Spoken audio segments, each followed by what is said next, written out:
16 বছর বয়সী আফসানা সারাদিন মোবাইলে তার বয়ফ্রেন্ড কাউসারের সাথে কথা বলতে ব্যস্ত থাকে। পড়াশোনায় খুব একটা মনোযোগীও না, দিনরাত চ্যাটিং করতে থাকে। একদিন তার ভাবি ভাত খাওয়ার জন্য ডাকতে আসেন। সে বিরক্ত নিয়ে বলে ওঠে, ভাবি, তুমি যখন তখন পারমিশন ছাড়া আমার রুমে আসবে না তো। আফসানার ভাবি লিনা তার কথাই অনেক অপমান বোধ করে। মুখটা কালো করে উত্তর দেয়, অনেক বেলা হয়েছে আফসানা, নাস্তা খেতে আসো। আফসানা বিরক্ত হয়ে যায়, চোখ মুখে বিরক্তি প্রকাশ করে। তোমাকে না বলেছি আমার ব্যাপারে নাক গলাবে না? বারবার নির্লজ্জের মতো কেন আসো আমার রুমে, বেহায়া মহিলা? মুখ সামলে কথা বলো আফসানা, আমি তোমার বড় ভাবি হই। ভাবি মাই ফুট। আমার ভাবি হতে যোগ্যতা লাগে, মিনিমাম শিক্ষা লাগে, যা তোমার নাই। এখন যাও, ডিস্টার্ব করো না আমাকে। আফসানা বিরক্ত হয়ে লিনাকে রেগে তাড়িয়ে দিল রুম থেকে। বেচারে লিনা মন খারাপ করে চলে গেল। লিনার হাজব্যান্ড কাউসার ব্যবসায়িক কাজে বাইরে গেছেন। বাসায় একা আফসানা ও সে। লিনা 7 মাসের অন্তঃসত্ত্বা। এ অবস্থায় বাজার থেকে শুরু করে রান্নাবান্না সব নিজ হাতে একা করে সে। ঘরের সব কাজ করে। একা এত কাজ করে তার শরীর কুলায় না। তাও আফসানাকে কোনো কাজের কথা বলে না। এত কিছু করেও লিনা আফসানা ও তার শ্বশুর শাশুড়ির মন পেল না। শ্বশুর শাশুড়ি হজে গেছে। লিনা নিজের রুমে গিয়ে মন খারাপ করে কাঁদছিল। তখন তার স্বামী কাউসার তাকে ফোন করে। চোখের পানি মুছে কল রিসিভ করে লিনা। আসসালামু আলাইকুম, কেমন আছেন আপনি? ওয়ালাইকুম আসসালাম, কেমন আছো বউ? আলহামদুলিল্লাহ, ভালো। তোমার মুখ এত শুকিয়ে গেছে কেন? তুমি কি খাওয়া দাওয়া ঠিকমতো করো না বউ? কাউসারের প্রশ্নে কিছুটা চমকে উঠল লিনা। কি উত্তর দেবে সে?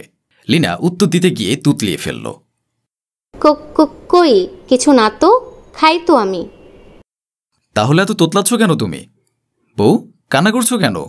তোমার শরীর ঠিক আছে? তোমার আম্মুকে আসতে বলবো? না থাক, আপনার কথা মনে পড়ছে তাই মন খারাপ। চিন্তা করো না বউ, আমি জলদি ফিরে আসব। কাউসারের সাথে কথা বলে লিনার মনটা অনেক ভালো হয়ে গেল। কাউসার তাকে প্রচণ্ড ভালোবাসে। তাদের বিয়েটা পারিবারিকভাবে হলেও কাউসার তাকে আর সে কাউসারকে প্রচণ্ড ভালোবাসে। অথচ যে শ্বশুর শাশুড়ি তাকে পছন্দ করে ছেলের বউ করে আনলো, তাদের দু চোখের বিষ হয়ে গেল সে। কারণটা এই যে কাউসার তাকে একটু বেশি প্রায়োরিটি দেয়, তার যত্ন নেয়, খেয়াল রাখে, খাবার খাইয়ে দেয়, মাঝে মাঝে তার কাজেও হেল্প করে।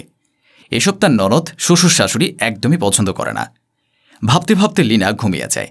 ক্লান্তিতে তার চোখ খুলে রাখতে পারে না। আফসানা তার বয়ফ্রেন্ডের সাথে কথা শেষ করল, তখন দুপুর 1টা বাজে। তখন আফসানার প্রচণ্ড খিদা লেগেছিল। রান্নাঘরে গিয়ে দেখে সকালে বানানো নুডলস আর চা একদম ঠান্ডা হয়ে গেছে। নিজের আর গরম করতে ইচ্ছে করল না, তাই সে লিনাকে দিয়ে করাবে ঠিক করল। যেই ভাবার সেই কাজ, সে লিনাকে ডাকতে লাগল। ভাবি, এদিকে আসো জলদি, ভাবি।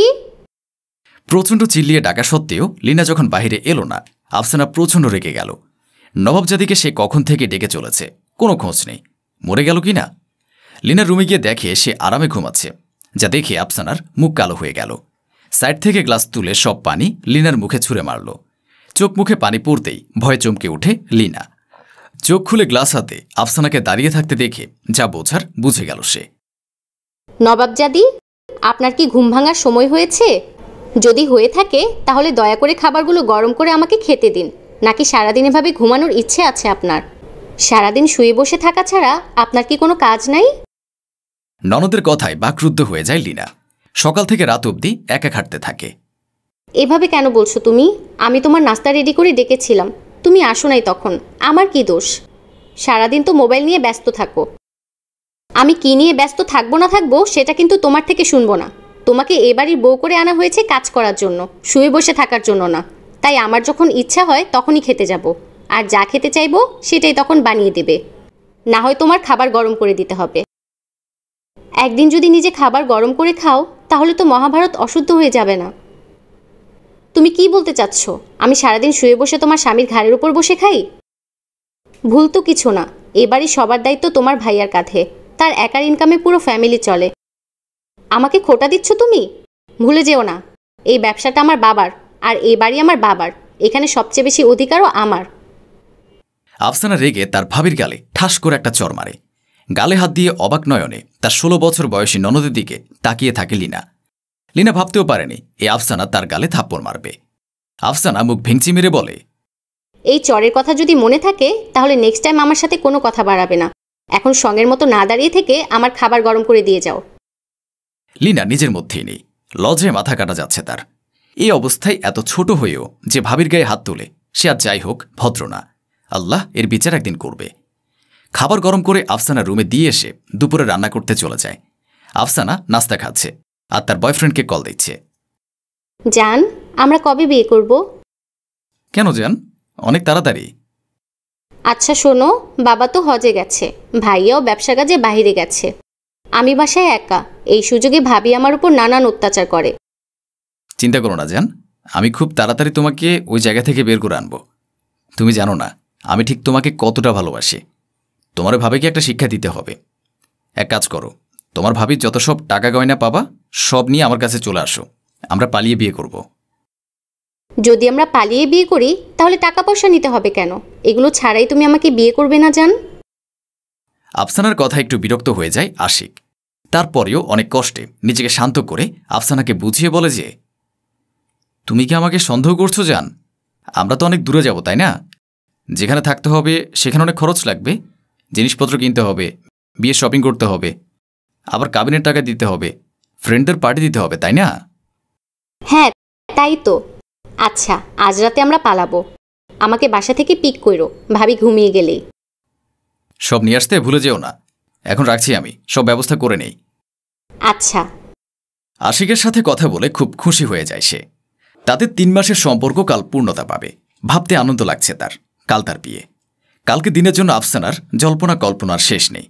অন্যদিকে লিনার শরীরটা খারাপ লাগছে অনেক, তাই সে তার স্বামী কাউসারকে কল করল। হ্যালো লিনা, অসময়ে কল দিলে? সব ঠিক আছে তো? না, কিছু ঠিক নাই, আপনি জলদি বাসায় আসুন, যেভাবে হোক। আমার শরীর ভালো লাগছে না, আপনাকে আর ব্যবসা করতে হবে না। শান্ত হও লিনা, পানি খেয়ে নাও আগে। কাউসারের কথায় লিনা শান্ত হয়ে পানি পান করে নিল। কেন জানি আজকে তার বড্ড অশান্তি লাগছে। লিনার অবস্থা দেখে কাউসার কিছুটা ঘাবড়ে যায়। এটাই তাদের প্রথম সন্তান, তাই লিনার যতটা ভয় করছে ততটা কাউসারেরও। কাউসার ঠিক করল এই সময় লিনাকে একা রাখা উচিত হবে না। আফসানাটাও ছোট, এসবের কিছু বুঝবে না, তাকেই বাসায় ফিরে যাওয়া উচিত। আচ্ছা, আমি আজ রাতে রওনা দেব, কালকের মধ্যে বাসায় থাকব। তুমি এবার একটু শান্ত হয়ে ঘুমিয়ে যাও। লিনা ঘুমিয়ে গেল। কাউসার যে বাসায় আসছে তা আর আফসানার জানা হলো না, কারণ সে 24 ঘন্টার মধ্যে শুধু ঘুমানো বাদে মোবাইল হাত থেকে ছাড়ে না। লিনার শরীর খারাপ থাকায় সে ঘুমিয়ে গেছে অনেক আগে। লিনা ঘুমিয়েছে কিনা চেক করে আফসানা তার বয়ফ্রেন্ডকে মেসেজ করে আসতে বলে দিল বাসায় আসার জন্য। সুযোগ বুঝে আফসানা তার ভাবির সব গয়না টাকা পয়সা নিয়ে আসে তার রুম থেকে। আশিক এসেছে, মেসেজ করে জানিয়ে দেয় কথাটা আফসানাকে। আফসানা গিয়ে আশিককে দরজা খুলে দেয়, ফিসফিস করে বলে, আফসানা যাও, তোমার ভাবির রুমের দরজাটা বাইরে থেকে আটকে দিয়ে আসো। আমার ফ্রেন্ডরা গাড়ি নিয়ে আসতে আসতে আমি তোমার রুমে অপেক্ষা করি। আশিকের কথা মতন আফসানা লিনার রুমের দরজা বাহির থেকে আটকে দেয়। এরপর আশিককে নিয়ে নিজের রুমে যায়। কি করছো আশিক এসব তুমি? আমরা তো কালই বিয়ে করব সোনা, তার আগে তোমাকে একটু আদর করি। এটা ঠিক না আশিক, বিয়ের আগে। আফসানার কোনো কথা আশিক শুনল না। আফসানাও আশিককে আর কোনো বাধা দিতে পারল না।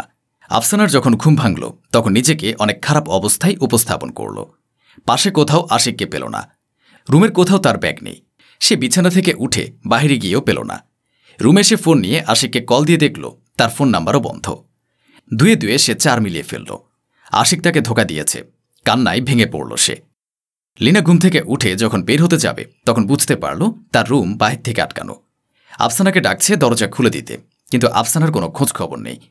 এবার লিনা চিন্তায় পড়ে গেল কি হয়েছে। আলমারি থেকে হাতুড়ি বের করতে গিয়ে নিজের কোনো গয়না সে পেল না। অনেক ক্যাশ টাকাও ছিল যা সে পাচ্ছে না। তখন কাউসার বাসায় এসে সদর দরজা খোলা দেখতে পেয়ে অবাক হয়ে যায়। নিজের রুমের দরজা আটকানো দেখে খুলে দেয়। সদর দরজা খোলা, আবার তোমার দরজা ভেতর থেকে আটকানো, মানে কি? আমিও জানি না গো, আমি বের হতে গিয়ে দেখি দরজা আটকানো। আফসানাকে কত ডাকলাম, সেও দেখি আসে না, তাই আলমারি থেকে হাতুড়ি নিতে গেলাম দরজা ভাঙবো, তাই এখন দেখি আলমারিতে টাকা গয়না কিছুই নাই। লিনার কথা শুনে কাউসার অবাক হয়ে যায়। দ্রুত ছোট বোনের রুমের দিকে যায়, গিয়ে দেখে দরজা ভেতর থেকে আটকানো। আফসানার কোনো সারা শব্দ না পেয়ে কাউসার দরজা ভেঙে ফেলে। দরজা ভেঙে রুমে গিয়ে দেখে বিছানায় শুয়ে আছে আফসানা, হাতে তার বিষের বোতল। এ অবস্থা দেখে লিনা ভয় পেয়ে যায়। কাঁদতে কাঁদতে আফসানাকে ডাকতে থাকে। কাউসারের চোখ দিয়ে পানি গড়িয়ে পড়ছে। কাউসার পালস চেক করে দেখে আফসানা মৃত। লিনা খাটের উপর থেকে একটা চিঠি পেয়ে পড়তে শুরু করে। কি বলে শুরু করব জানি না আমি, ভাবি, আমি আপনার সাথে অনেক অন্যায় করেছি, অনেক খারাপ ব্যবহার করেছি, আপনার গায়ে হাত তুলেছি। হয়তো আল্লাহ তাই আমাকে এত বড় শাস্তি দিল। যাকে বিশ্বাস করে আপনার সব গয়না আর টাকা নিয়ে পালাতে চেয়েছিলাম, সে যে আমার এত বড় সর্বনাশ করে আমাকে একা রেখে পালিয়ে যাবে আমি ভাবি নাই। এই মুখ নিয়ে আপনাদের সামনে দাঁড়ানোর সাহস নেই, তাই এভাবেই বিদায় নিলাম। আমাকে ক্ষমা করে দিবেন। আম্মু, আব্বু, ভাইয়া, আমি তোমাদের অনেক ভালোবাসি, আমাকে ক্ষমা করে দিও। এটি তোমাদের আফসো। চিঠি শেষ করে কাউসার আর লিনা কান্নায় ভেঙে পড়ে।